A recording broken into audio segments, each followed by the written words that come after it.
Sene tonsigiba no ye conseil supérieur de l'agriculture ale koni baro sila ka sementia nyina la ini bayi menye ode ka se ka nogo muno ani sene ke fen chama be no muno misla glan ro fer no ka olu do bala kusube sene ko ministry mudu bo kitab na ka nyifuru la meni kuna fonu damna rela kada fundani barka boya ka yelema dona kalandunga kalan kechula udu yele wati nu jigi wati o ula fa kala koni bora la fulo amna kuma fana kan ni kuna fonu kono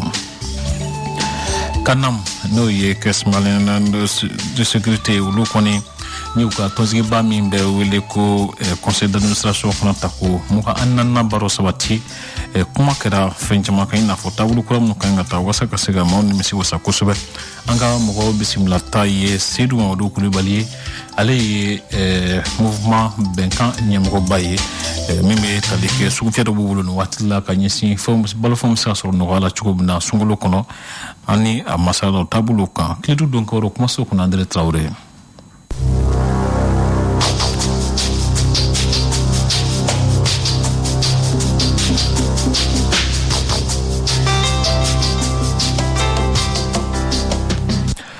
Lewano ambi au foninga ukuimanda uka dungudu timna jakusu ka fere ke wasa noko mi bo kofe kana ni seneke fento uluka sika doga kusebe la inu nyina samia hukumu konnana o mimi talike asimi guitani ale chama jafanya mako bayale koni la ini bammi kawdi ka fo fere ka ngatiye mi batu anka senefe misika do bala chugumina jamana konnana no kasigu ke amako nya fewnya ni ku bama elema mudo kitaye seneko ministre mi fanko la men amba fe kori kera chugomina malo kaba ani fruit chama amba fe olu fara ka kete o chugola pour que anga da duni o ka fraka po kofe ayere be min la anga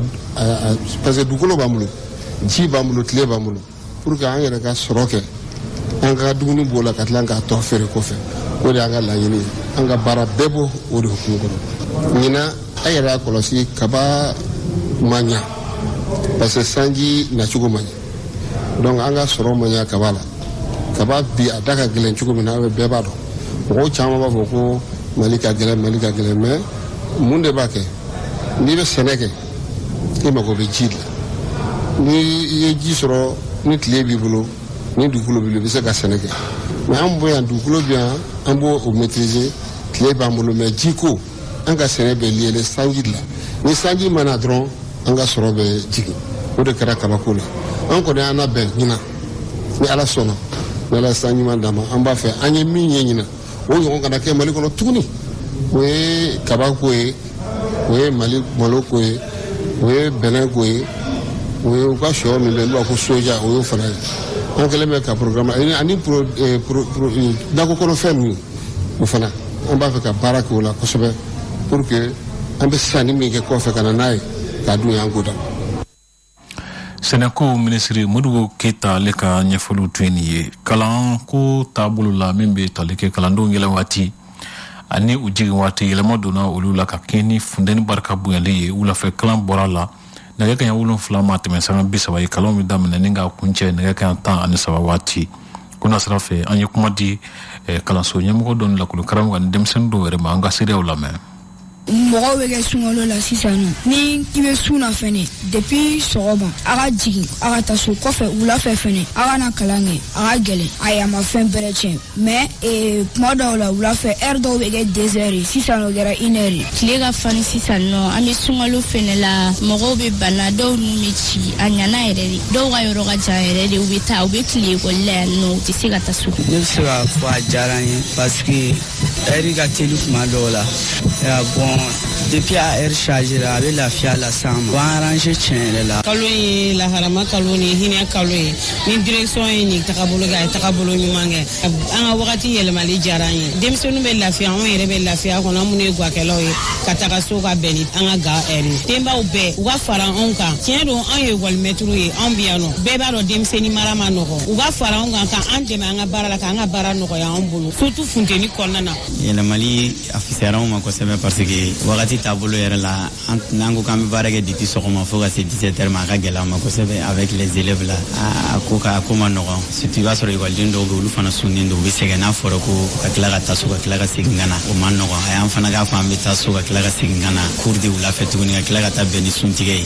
kuma yɛlɛma bolo minnu donna la vraiment an kɔni on trouve que ko ɲɛnɛman de don a lafiya yɛrɛ bonyana an ma sunkalo kɔnɔ kosɛbɛ yɛlɛma in an ma kɛ baasi la an y'a kɛ waati n'a cogoya don an bɛ tile min na bi n'i y'a jateminɛ tile sɛbɛkɔrɔ bɔlen bɛ bi dɛ n'an ko an bɛ denw bila midi u ka taa so u ka tila ka segin ka na tilegan fɛ 15h fo ka na kalan kɛ ka jigin wula fɛ a bɛ sɔn ka fiɲɛ bila caman na dɛ bon yɛlɛma in kun dabɔra o dɔrɔn de kosɔn walasa denmisɛnninw bɛ se ka lafiya sɔrɔ a kɔnɔ o y'a kun fɔlɔ ye yɛlɛma in filanan fana a nana bɛn ni waati min ye n'o ye sunkalo kalo in ye sunkalo kalo in na an balimamusow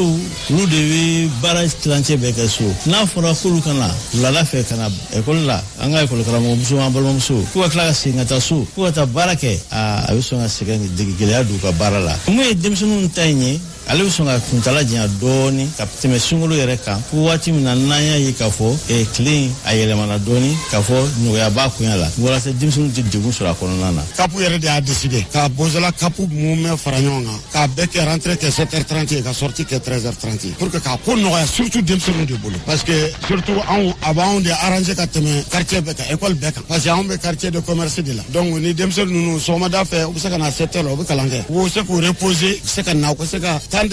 d'apprentissage réel a ka se ka kɛ denmisɛnninw ma tɔɔrɔ parce que mɔgɔ hakili k'a dabɔra mɛtiri kama a dabɔra denmisɛnninw ka lafiya de kama sunkalo ye caman t'a la mais en réalité ko fana bɛ ka kɛ waati min chaleur kun bɛ ka kɛ o cogo min yanni sunkalo yɛrɛ bɛ na denmisɛnninw kun tɛ u bɛ banaw daminɛ ka fariganw daminɛ et tout ça la bɔ o yɛrɛ de y'a hakilina ye mɔgɔw bila ka reflet enfants la pour que an ka se k'u dɛmɛ u ka na waati dɔ la u k'u ka kalan kɛ waati dɔ la u ka se ka segin so. an bɛ to denmisɛnninw tɔgɔ la kow kan ka jira sa k'a fɔ ko minnu bɛ bɔlɔn kɔnɔnaw na ni so t'u bolo n'u bɛ wele ko enfant de l'aïru olu fana tɔgɔ la don kɔni ɲɛnamayara o don samu social mɔgɔw ye ɲɛfɔli dɔw kɛ a ko siratigɛ kan alu kulubali y'a ko ɲɛmɔgɔ an ka lamɛn. bi sɔgɔmada in na an ka celebration in hukumu kɔnɔna na an ye ayiwa hakilijigin kɛ denmisɛnninw ka jɔsɛriya minnu ni an ka jamana ye a kan di k'a fɔ ko a b'a bato an fɛ yan nɔ ayiwa k'a yira k'a fɔ o layidukan min taara denmisɛnninw ye denmisɛnnin dɔw bɛ yen minnu t'a la k'o nafa sɔrɔ n'o ye denmisɛnnin minnu bɛ bulon kɔnɔna na ye ayiwa k'a yira k'a fɔ i n'a fɔ denmisɛnnin tɔw u ni o hakɛ ninnu ka kan baara minnu fana bɛ sen na ka ɲɛsin denmisɛnnin ninnu ma ayiwa an y'an da don o baaraw fana na ala ni cɛ ka kan ni san damadɔ in na an y'a jateminɛ k'a fɔ ko wuli ka jɔ cɛrinna kosɛbɛ ka se ka denmisɛnnin ninnu u kolomagɛn kɛnyɛrɛye cakɛdaw bɛɛ la gouvernement yɛrɛ ka servisiw bɛɛ la hali mairiw sen bɛ o baara la an bɛ don min na ko bi denmisɛnnin hakɛ a kɛrɛnkɛrɛnlen dɔɔnin tɛ nka a bɛ se denmisɛnnin ba caman de ma ayiwa minnu bɛ nin lahalaya in na an ka duguba kɔnɔnaw na a ɲɔɲinen don kosɛbɛ de bamakɔ denmisɛnninw ka bɔ so ka sababuya kɛ gɛlɛyaw ye ka sababuya kɛ tɔɔrɔw ye ka sababuya kɛ somɔgɔw ka dɛsɛw ye ka na bulon kɔnɔna na k'u b'u ka hadamadenya kɛ ye nka o bulon kɔnɔna na an b'a faamuya k'a fɔ ko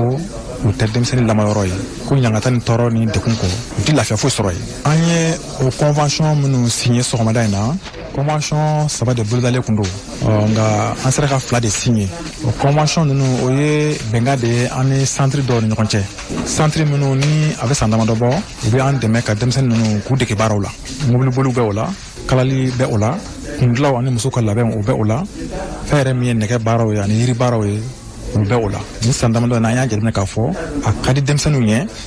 u ka dɛmɛ ka se ka bolominɛda sɔrɔ min bɛ se k'u dɛmɛ ka bɔ bulon kɔnɔna na o hukumu kɔnɔna na formation o ye an ka kɛlɛkɛminɛn dɔ ye donc ɲinan an b'a fɛ ka denmisɛnnin 50 ɲɔgɔn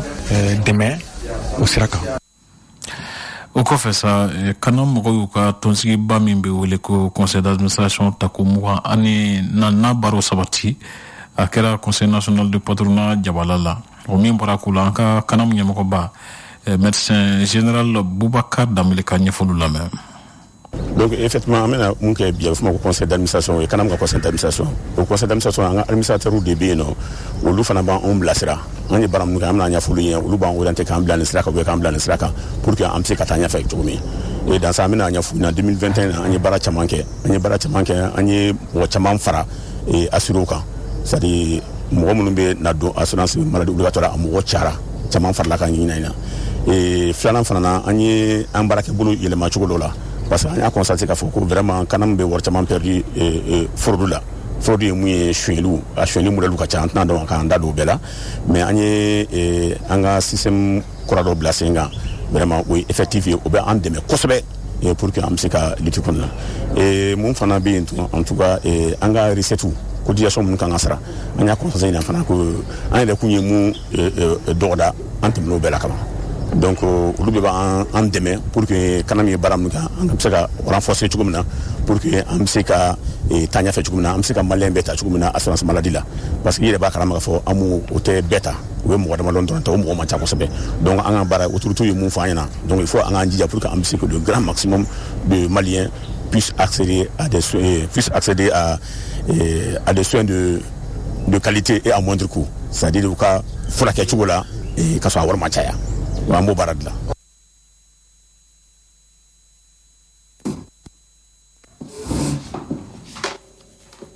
o kɔfɛ sa ka jira k'a fɔ ko kunnafonidilaw ye barolasigi dɔ kɛ bi ka ɲɛsin autorité de la communication cidenw ka tali lahalaw ma o y'a jira sa k'a fɔ ko maa minnu kun sugandira kunnafonidilaw fɛ ko kelema ye sariya tali la n'o ye décret ye Basidiki Ture ale de ko don o kɔni ye ɲɛfɔli caman k'a ko siratigɛ la a ma diya kunnafonidilaw ye Madame Kuyate ale min sɔrɔ k'a fɔ an y'a ko kan ko lamɛn. O bɔla ni hakilina kelen de ye Basidiki Ture o ka bila a ka baaraw minɛ kɔnɔ kunnafonidilaw ka fangasoba min bɛ yen n'a bɛ wele ko Haute Autorité de la Communication. Ko dɔw bɛ ka kɛ Mali presse la bi na anw ma wuli k'an jɔ anw mun dakan kɛra kunnafonidi ye Basidiki Ture le 24 novembre sugantili mun kɛra ministère de la communication ka hukumu kɔnɔna la Basidiki Ture taara k'a fara mɔgɔ fila kan k'a fɔ olu de bɛna taa Mali secteur de la communication représenté Hakika collège kɔnɔna la mais an nana ye président de la transition ka décret la Basidiki Ture tɔgɔ ma bɔ a la o tuma la an ko nin ye koba ye mun bɛ degun kɛ Mali kunnafonidilaw ka hɔrɔnya kan mun b'a to Mali kunnafonidilaw n'u jɔyɔrɔ ye mun ye jamana ko la o jɔyɔrɔ bɛ dɔgɔya ka taa fɛ o de kama an ko an bɛ wuli k'an jɔ k'an ka hakɛ ɲini k'a ɲini Basidiki Ture a ka hakɛ mun ye a ka segin a ma walasa an ka hɔrɔnya bɛ k'an ta ye. O kumakan kelen don Banjugu Dante yɔrɔ kunnafonidilaw ka soba min bɛ yen n'a bɛ wele ko Maison de la Presse o ɲɛma don. Président Assimi an b'a fɛ a k'a dɔn Malien kulu cɛ la jugu t'a la Malien bɛɛ b'a fɛ a ka bɔ bras de fer kɔnɔ a bɛ palais in kɔnɔ fɛn caman bɛ yen a dogo b'a la dɛ a k'a to ani mɔgɔw ka ɲɔgɔn ye a k'a to ani mɔgɔw ka ɲɔgɔn faamuya a ka solution sɔrɔ mɔgɔw ka ko la mais k'a fɔ kɛrɛfɛmɔgɔw mana min fɔ ye o de ye tiɲɛ ye a caman bɛ min fɔ o b'a fɔ n'u ŋaniya o t'a fɔ ni tiɲɛ ye dɛ hakɛto minɛ sala Mahamadu. A yirala k'a fɔ ko seereya jɔnjɔn tɛ yen maa bɛ se k'i sɔnni sigi mun kan k'a yira ko Basidiki Ture ani ni baara in man kan. Justice côté kun fɔra maintenant fɛn o fɛn bɛ justice côté la certes Basidiki tun ye problème sɔrɔ 2011 la mais o problème fɛn ninnu a bɔra n'a bɛɛ ye parce que cour d'assises la a quittera o grossi b'a bolo certificat de non pourvoi en cassation b'a bolo a y'a ka casier judiciaire fana yira k'a fɔ ko non ko foyi t'o la donc a ko ale bɛ niveau min na bi n'u u ye sera ka bɔ n'a ye k'a jira k'a fɔ ou k'a fɔ ale k'a fɔ ko bon ni ne reproché b'i la n'a kɛra k'a fɔ ko tiɲɛ don lui il est prêt k'a ka carte de presse a b'a bila a tɛ journaliste a t'a exercer tuguni donc anw bɛ niveau min na bi an ka baara tɛ k'a fɔ k'an bɛ transition contre la bon ni journaliste de y'a décidé k'u ka dévolu porter Basidiki kan au moins k'u mɔgɔ saba u ka taa ka t'u représenter normalement an kɔni ka miirina na autorité tun kan k'a to yen na a ka taga. Kunnafonidila maa saba de sugantila u jɛkulu fɛ kabini novembre kalo walasa u ka kɛ u nɔbila ye kunnafonidilaw ka fangasoba n'o ye Agi ye. Basidiki Ture ale tun ye o maa sabanan ye ni jamana marabagaw yɛrɛ bannen don a ka baaraw lawaleyali ma nin yɔrɔ kofɔlen in na. Bamakɔ kunnafonidilaw kɔni k'u b'a ɲini furancɛla tɛmɛfanga ɲɛmaaw fɛ u k'u ka laɲiniw sabati bɛn ani keleya kɔnɔna na. Laɲini dɔw wɛrɛw fana kɛra fan wɛrɛ fɛ nka o kɛra Bamakɔ commune 2 la o baarakɛlaw kɔni y'a jira sa k'a fɔ k'u ka laɲini dɔw bɛ yen nɔ ko mairelakaw ka kala dɔw ɲini ka bɛn n'a ye n'o tɛ ko u bɛ dimi bolo kan o de ko siratigɛ la sa u ka ɲɛmɔgɔba n'o ye Zumana Sissogo ye ale min fɔ a ko kan k'o lamɛn. an ka hakili la sitigi ye droit ye ka kon sitigi ɲɛ semaine passée an ye baara bila kɛ tile 3 kɔnɔna na mais an y'a ye an ka laɲiniw ma sabati ni laɲiniw ma sabati an sigilen tɛ se ka to yen ten an ye baarakɛlaw wele assemblée générale la ko bon laɲiniw ma sabati an bɛ mun de kɛ sisan jama ko an ka sitigi organiser ce matin o kɔfɛ an bɛ se ka préavis wɛrɛ déposer toujours pour que k'a yɛrɛ k'a fɔ vraiment an bɛ gɛlɛya kɔnɔ an bɛ degunnen don diɲɛ mɔgɔ ka bɔ an kalama o sitigi an nana à notre grande surprise an nana sɔrɔ lubaru kelen bɛ ka fan bɛɛ fa ne ko n ka mɔgɔw ma n ko non les lubar là a k'u to yen faut pas tomber dans la provocation n ko nin dabɔra kama de pour que k'an ka ko tiɲɛ n'an k'u to yen mais mɔgɔ min nana i laɲini kama il faut éviter quoi sinon on a tout fait pour les éviter mais finalement a ma ɲɛ min kɔ a kɛra affrontement ye n'an ka mɔgɔw yɛrɛ tigɛ sera ɲɔgɔn ma i muso dɔw bɔgɔ sisan yɛrɛ donc an b'o situation de kɔnɔna na vraiment une situation regrettable franchement an bɛ ɲɛmɔgɔw interpeller n bɛ se k'a fɔ an bɛ kalo 3 sara nɔfɛ depuis janvier février mars sarako ma ɲɛnabɔ mais u taara ni un mois ye vendredi passé mais un mois hali sisan baarakɛla fanba de bɛ yen nɔ mɔgɔ minnu m'u ka wari sɔrɔ fɔlɔ an bɛ k'an muɲu o bɛɛ kan ni a fɔra ko olu bɛ tila ka na lubaru ta ka na an ka mɔgɔw agresser franchement ça c'est vraiment regrettable bi ta in an kun tɛ fɛ ka ko in gɛlɛya san an yɛrɛ dama ni ɲɔgɔn cɛ de n'i bɛ fɛ ka ko nɔgɔya mais ni parti dɔ in bɛ logique wɛrɛ kɔnɔ vraiment donc an kɔni ŋaniya jugu t'an na mais nin ko min filɛ ka kɛ nin tan nin ye ko kɔrɔ ye vraiment ça an fana tɛna jɛn nin ye quoi. O kɔfɛ sa min ye maire yɛrɛ n'o commune de maire Cheikh Abanyare ale ye min fɔ a ko k'an ko lamɛn. Anw y'o de fɔ baarakɛlaw ye k'u ka sabali an k'an bolo di ɲɔgɔn ma an n'u ka baara kɛ ɲɔgɔn fɛ an ma foyi ɲini o kɔ an nana sɔrɔ mairie bɛ gɛlɛya de kɔnɔna la an bɛ ka baara kɛ pour que mairie ka bɔ o gɛlɛya kelenw kɔnɔna la mais o baarakɛla kelenw de bɛ tila ka wuli tuguni ko an sɔnna kunun ka tila k'u jɔ k'an ma sɔn bi ni salaire bilara retard la ko an ka sara tuguni u bɛ bamananw ɲuman na ko ka soti ta ka tulu da dabi kun e kan ka miliyɔn 5 la don e kan ka miliyɔn 50 la don par mois e ma se ka dɔwɛrɛ kɛ miliyɔn 10 kɔ e ko ka kalo kelen sara miliyɔn 50 ko k'o d'e ma o kalo tile o bɛɛ la a kuma fɔ ka gɛlɛn dɛ patantiw fana ɲinikun tɛ ko ka sara kɛ dɛ sara dɔrɔn kɛ dɛ patantiw ɲinikun de ko an ka se k'an ka commune jɔ k'an ka commune bɔ nɔgɔ la mais n'a fɔra ko ka o patantiw fana ko ka o yɛrɛ bɛɛ lata sara wari la journaliste aw yɛrɛ ka jɛ k'o lajɛ dɛ i b'a dɔn Mali ye jamana dɔ ye jamana min don hinɛ jamana de don mais ni hinɛ kɛra k'a bɛna kɛ k'i yɛrɛ mago sa ye finalement ala b'aw jɔ aw jɔyɔrɔ la y'a ye kilisi an nana sɔrɔ kalo la mairie bɛ miliyɔn 50 ani irika de sara par mois an nana sɔrɔ juru min bɛ mairie la a bɛ kalo 3 bɔ ne ni premier adjoint ani adjoint an ye giringajɔ kɛ ka wulikajɔ kɛ pour que o saraw bɛ se ka an bɛ se k'o éponger ka bɔ yen cogo min na mais an y'o éponger an nana ye k'a fɔ a ti ban mais mun de bɛ ka nin kɛ de n'a ti ban de dɛ an y'a ɲɛɲini pendant des années an nana ye k'a fɔ tant que n'an ma taa nin na mairie ka ressources caman bɛ yen nɔ a dogolen don a si tɛ ye mon frère ne de bɛ k'o f'i ye bi walayi ala an b'a fɔ o ma ko digitalisation n'i ye téléphone ta k'a gosi yɔrɔ min na i kɔrɔ a b'a bɔ ka yira i la a b'a bɛɛ yira i la mon frère kɛlɛ yɛrɛ kun bɛɛ de filɛ nin ye non gros bara ne tɛ a fɔ gros bara tɛ yen gros bara tɛ parce que ne donna n ka bureau ne bɛ don bureau kɔnɔ tuma min na n nana journaliste yɛrɛ ko k'u bɛ interview da la ne ko non vraiment a kana interview da la ninnu tɛ ne ka fɛnw ye population ne tulo bɛ population mankan na a ye fara an ka maires la u ka baara kɛ ten sa an sɛgɛnna a tɛ ban o kuma mun de don aw de ko kana nin fɛn masina ye nin digitalisation ye digitalisation nana aw ko tuguni ko sara ni nin nana aw ka sara bɛ kɛ régulièrement mais a ye fara mɔgɔw la tɛ baara ka kɛ o kuma yɛrɛ bɛɛ filɛ nin ye sinon peut-être a bɛ se ka kɛ a bɛ k'u kɔnɔ k'a fɔ bon vraiment agression ou bien fɛn wɛrɛ donc non a ye sabali sinon o ma na agression kama o ma na foyi kama. mais an y'o ye o bɛ ka dɔ ka téléphone minɛ. bon ne t'o kalama. Comme ne bɛ bureau kɔnɔ o ma kɛ ne ɲɛna vraiment moi je ne suis pas au courant de ça ne t'o kalama ne bɛ min fɔ commune kɔnɔdenw ye an bɛ yan commune kɔnɔdenw de ye an bɛ yan olu de kama wa an bɛ ka mairie ka baara kɛ olu de kama ni mandat banna ni mɔgɔ min ko k'a bɛ segin ka na n'i ka baara ma ɲɛ u bɛ se olu de b'o sɛbɛntiya olu de b'o sisi mais commune kɔnɔdenw kɔni ka fara an kan an ka ja an ka mairie bɔ nin dingɛ in kɔnɔ an k'u ma u ka kalo 3 kalo 4 misaliya bɛ di sisan kalo 3 kalo 4 an bɛ misaliya di n'Ala ni kira ka jɛ ye.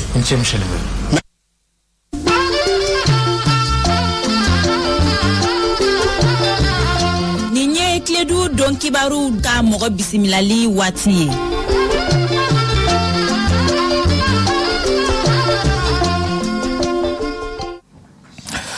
tɔgɔ ko Seydou Mamadou Kulibali politi tɔn ka fara ɲɔgɔn kan kulu min bɛ wele ko mouvement bɛnkan o ɲɛmɔgɔba don ani cakɛda min bɛ ko Sira Mali o fana ɲɛmɔgɔ don an ni Seydou kumana u ye hakilila dɔ ta ka sugu fiyɛ dɔba dɔ sigi sunkalo hukumu kɔnɔna n'o ye foire halali ye CCB dala wasa mɔgɔw ka se ka balo fɛn sɔrɔ nɔgɔya la a ye hakilila in sɔgɔma ma n'a masala fɔlɔ a ye min fɔ an ye hakilila yɛrɛ tacogo kan ko lamɛn. Andre Sungalo suguba in min sigilen don CICB la na an b'a wele tubabukan na ko foire halal o Sungalo sugu a ŋaniya ɲuman hakilina ɲuman o taara an ka sifinaka dɔw de fɛ o sifinakaw o ye Aminata Bokoum a n'a jɛɲɔgɔn ye olu de ye ni hakili ɲuman in ta k'a fɔ ko Sungalo kalo kalo ye kalo min ni an kan ka ɲɔgɔn dɛmɛ kalo do fana kalo min n'an kan ka hakili to mɔgɔw la mɔgɔ minnu n'u ka sɔrɔ man bon an kan ka hakili to mɔgɔw la fana mɔgɔ minnu ni dekun b'u kan ni gɛlɛya b'u kan donc hakilina in de kɔnɔ Aminata Bokoum a n'a jɛɲɔgɔnw u ye ni hakilina in ta k'a fɔ k'u bɛ sugu dayɛlɛ CICB la pour que an ka jamanadenw u bɛ se k'u yɛrɛ sɔrɔ o sugu kɔnɔ ka taa mɔgɔw bi balo minnu na sunkalo kɔnɔ kɛrɛnkɛrɛnnenya la u bɛ se ka t'olu sɔrɔ yɔrɔ min k'a sɔrɔ u ma taa yɔrɔ jan puisque a sigilen don yɔrɔ min an bɛ se ka fɔ ko ye Bamakɔ camancɛ yɛrɛ donc mobile transport bɛɛ bɛ se yen nɔ taxiw bɛ se sotaramaw bɛ se mototigiw fana bɛ se donc yɔrɔ do yɔrɔ min i ka wuli ka se o ka nɔgɔ kosɛbɛ a ko la donc u taara ka sunkalo kalo in sigi o yɔrɔ de la pour que bɛɛ ka se k'i yɛrɛ sɔrɔ o yɔrɔ la ka na i mago bɛ min na i ka n'o san nɔgɔya kɔnɔ ŋaniya ɲuman o y'o de ta o fɛ donc an b'u fo an b'u waleɲuman dɔn Ala ka k'u ma hɛrɛ ye Ala ka k'u ma karama ye Ala ka k'u ma bonya ye. Mun de nana ni bɛnkan sen donni a ko la wasa ka sigiyɔrɔma don. Kuma lasurunna Aminata a wulila ka s'anw ma komi a wulila ka se jamana mɔgɔ wɛrɛw ma k'a fɔ ko ale hakilina ye nin de ye parce que a b'a dɔn ko Mali yɛrɛ bɛ dekunba de kɔnɔ nin waati ninnu na waati ka gɛlɛn maliyɛnw ma waati ka gɛlɛn jamana ala marabaw ma bi ka d'a kan marabaw yɛrɛ sanction minnu talen don jamana kan o sanction marabaw yɛrɛ bɛ taa nafolo min ɲini bi k'o don jamanadenw u bɛ se k'u yɛrɛ sɔrɔ cogo min sunkalo in kɔnɔ parce que sunkalo musaka ka bon u bɛ nafolo minnu ta k'o don o la o nafolo fana ka bon kosɛbɛ de donc waati ka gɛlɛn bɛɛ ma ka gɛlɛn jamana marabaw ma parce que jamana sɔrɔ ka dɔgɔn bi n'a fɔra o sɔrɔ fanba fana ka ta k'o don denrées alimentaires la dumunifɛn min na mɔgɔw b'u la kɛrɛnkɛrɛnnenya sunkalo kɔnɔ o ye waati ye waati min ni a ka gɛlɛn bɛɛ ma donc ale ye nin ŋaniya in de ta pour que o dumunifɛnw bɛɛ ka se ka sɔrɔ yɔrɔ la yɔrɔ min ni mɔgɔw bɛ se k'u yɛrɛ sɔrɔ yen ka n'a san nɔgɔya la o nɔgɔya sira de kan wulila ka s'anw ma k'a fɔ ko est-ce que anw bɛ se k'a dɛmɛ ka prix ninnu ka dɔ ta u la k'a fɔ mɔgɔ min n'i ko i bɛ taa sukaro san sisan anw bɛ se ka joli ta a tigi yɛrɛ ka se ka a san nɔgɔya la an bɛ se ka joli bɔ a sanbaa yɛrɛ tɔgɔ la ani mɔgɔ min taara k'i bɛ taa ɲɔ san ye fana an bɛ se ka joli ta o la ani mɔgɔ min taara k'i bɛ taa malo san an bɛ se ka joli ta o la a nan'o de kibaruyaw d'an tulo kan an n'a sigira ka kuma an bɛnna min na an fana ko malo sukaro ani ɲɔ anw bi mɔgɔ mɔgɔ n'i ko k'i bɛn'o san yen nɔ i bɛ se k'a san nɔgɔya la parce que ka d'a kan i kan ka wari min bɔ i tɛn'o bɔ bilen parce que anw yɛrɛ bi hakɛ dɔ ta olu fɛn dama dɔw la pour que mɔgɔw ka se k'u san nɔgɔya la donc a sera ma o de la an bɛnna o de kan an b'a la k'o de fana kɛ o dɔwɛrɛ tɛ c'est pour que ka jamana dɛmɛ ani jamanadenw dɛmɛ nin waati gɛlɛman ninnu kɔnɔ an ka se ka b'u kɔnɔ cogo min ani ka jamana marabaaw fana dɛmɛ pour que u yɛrɛ bi baara minnu na pour que jamanadenw ka se ka u yɛrɛ sɔrɔ nin waati ninnu kɔnɔ u ka se ka kɛ nɔgɔya la donc an fana wulila o de la ka dɛmɛ don jamanadenw na ani jamana marabaaw la pour que an ka se ka nin sunkalo an ka tɛmɛ hɛrɛ ni kelenya ni badenya ni ala barakaji fara n'a kɔnɔ wala an b'o baaraw de la. I ka fara ɲɔgɔn kan tɔn n'o ye mouvement bɛnkan ye ale kɔni ye san kelen sɔrɔ san kelen tan ma politiki fara ɲɔgɔn kan kulu la o ye dɔ ye e bɛ se ka mun fɔ an ye bɛnkan ka san kelen kan ani taalen ɲɛfɛ ŋaniya kuraw ye jumɛn ye. N'i y'a jateminɛ bɛnkan sigira sen kan nin y'a san kelen o san kelen fana kɔnɔ ko caman kɛra a kɔnɔ donc ne yɛrɛ n bi i ka micro bi profiter a la ka bɛnkan cɛ n'a muso k'u bɛɛ fo olu min ye danaya ta ka da n kan ka ne ta ka ne bila an ka nin tɔn in ɲɛfɛ nin tɔn yɛrɛ min tɔgɔ ye bɛnkan le pacte citoyen donc san kelen kɔnɔ an ye baara caman kɛ an ye baaraba yɛrɛ min boloda bɛnkan sigilen kɔnɔ o kɛra an ye lajɛba min kɛ Mopti n'an y'a fɔ o ma ko appel pour le Mali ka welewele donc an bɛɛ taara jɛ ka fara ɲɔgɔn kan yen nɔ hakilina ye min ye fasoko la k'o fɔ gɛlɛya min bɛ fasoko la k'o fana fɔ ani gɛlɛya min bi an ka jamana camancɛ mɔgɔw kan n'o ye Moptikaw ni Segukaw ye ka taa o fana k'o gɛlɛyaw fɔ donc an y'o lajɛba bɔlen Mopti an segira yan nɔ depuis an segira an bɛ baara la an ye bɛnkan dulonmaw an y'olu bɛɛ sigi sen kan bɛnkan fana mɔgɔ minnu kan ka bɛnkan ta k'a cari Mali kɔnɔ olu b'u ka baara la mɔgɔ minnu kan ka bɛnkan ka kuma fana ta k'a ladɔnniya k'a se maliyɛnw ma olu fana b'u ka baara la mɔgɔ minnu fana n'olu kan ka ka yala jamana kono ani ka tama ka se jamana duma gɛlɛya minnu b'u la k'u dɔn n'u ka se ka kuma k'a fɔ jamana taabolo bɛ cogo di gɛlɛya minnu bɛ jamana kan an bɛ se k'u taga bɔ jamana ka cogo di an taara jamanadenw fɛ yen association b'olu la politique tɔn b'olu la mɔnikɛlaw b'o la bagangɛnnaw b'o la jagokɛlaw b'o la donc an n'olu bɛɛ de b'a la ka ɲɔgɔn ye ani syndicat mɔgɔw fana b'o la donc mɔgɔ o mɔgɔ n'i bi jamana kɔnɔ i bɛ fɛ de jamana in ka wuli ka taa ɲɛ i b'a dɔn fana gɛlɛya dɔ b'i ka tɔn kan an wulila ka s'olu bɛɛ ma an ye kumaw da jira ɲɔgɔn na donc an fana b'a la k'an ka bataki dɔ sɛbɛn n'an b'a fɔ o ma ko projet de société o projet de société an b'a la k'a sɛbɛn ni u ŋaniyaw de ye ani k'a sɛbɛn ni hakilina minnu dira ma fasodenw fɛ ani faso dulɔmaw bɛɛ fɛ donc n'an tilara sɛbɛnni fana n'an tila ka wuli ka s'u ma ka t'u ɲininka u ye ladɔnniya minnu kɛ n'a sɔrɔ u hakili la ko ladɔnniyaw taara ka bila bataki kɔnɔ an b'o baaraw la mais bɛnkan kɔni san kelen kɔnɔ baara caman kɛra mais baara tɔba bɛ hali bi ka kɛ donc don o don kɔni an b'a la ka se fasodenw ma an b'a la ka se an ka organisation ma société civile parti politique n bɛ se bɛɛ ma ka ɲininkali kɛ pour que an ka se ka an ka jamana in an bɛ se k'a kisi cogo min an bɛ se ka jamana in ka mara sabati a kɔnɔ cogo min an bɛ se ka jamana in wuli k'a jɔ cogo min an b'o baaraw de la kuma lasurunna fana b'a f'i ye ko tile fila in na an ye baara dɔw fana boloda parce que sini ye juma ye ani institut des aveugles an n'olu kan ka sigi ka kuma an n'u sigira ka kuma dɔgɔkun tɛmɛnen sini fana n'u kan ka ɲɔgɔn ye pour que an ka se ka sun tigɛ ɲɔgɔn fɛ et puis o sun tigɛ kɔnɔna fana na gɛlɛya minnu b'o kan an bɛna an da don gɛlɛyaw la ani an bɛ se ka min k'u ye pour que nɔgɔya bɛ se ka t'u fɛ cogo min an bɛna kumaw fana da jira ɲɔgɔn na sini n'Ala sɔnna ma bon baara caman bɛ yen minnu bolo dalen don bɛnkan kan ye parce que Ala ye diɲɛ don o don da an b'a an ka fasodenw ye an bɛ taama ka s'u ma o yɛrɛ bɛ taama ka s'a ma pour que an ka se ka kuma faso ko in na an ka kuma gɛlɛya minnu b'an kan ani an bɛ se ka fɛɛrɛ minnu tigɛ ɲɔgɔn fɛ pour que o gɛlɛyaw k'o taga bɔ faso kan an kɔni b'o baaraw de la. président an b'i fo i ni ce. a diyara n ye André n b'i yɛrɛ fo i ka cɛsiri la faso ko la n b'i fo i ka kunnafoli di la n b'i fo fana i ka kunnafoli fɛsɛfɛsɛli la k'a di maliyɛn dɔw ma Ala ka ni hɛrɛ bɛn. ne tun ye Seydou Mamadu Kulibali ale ka ɲɛfɔli ale tun y'an ka mɔgɔ bisimilali ka sɔrɔ san 28 bɛ nɛgɛ kan 18 sanfɛ kilitu dɔnkawari bɛ sonsori bi Etienne Ɲare ye kunnafoni fara ɲɔgɔn kan Kasimu Tarawele jɔyɔrɔ ka bon dɔnkawari sabatili la kosɛbɛ kuma se kɔnɔ André Traoré Amara Kone Bako Alimati ale tun bɛ suya kɔlɛ la Ala ka suyara cɛra.